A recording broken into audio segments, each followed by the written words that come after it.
হামে শুধু শিশু নয়, আক্রান্ত হচ্ছে বড়রাও।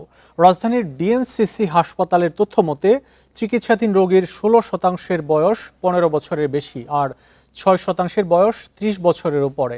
হাসপাতালটিতে 2 জন প্রাপ্তবয়স্কের মৃত্যু হয়েছে।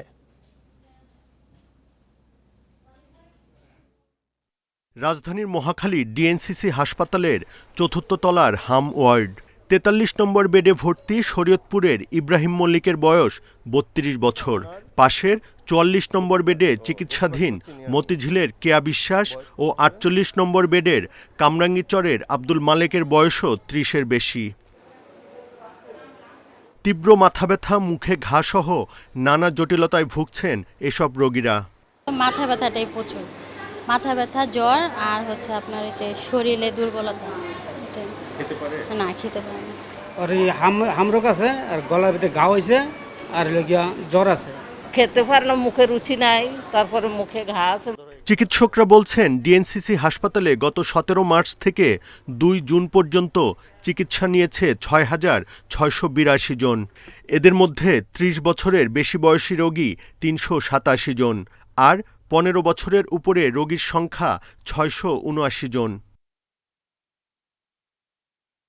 হামকে শিশুদের রোগ বলা হলেও প্রাপ্তবয়স্করাও আক্রান্ত হচ্ছেন এ ভাইরাসে।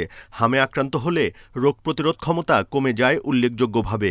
তাই অসতর্ক হলে ডায়াবেটিস, উচ্চ রক্তচাপ সহ অন্যান্য রোগে আক্রান্তদের জটিলতার শঙ্কা বেশি।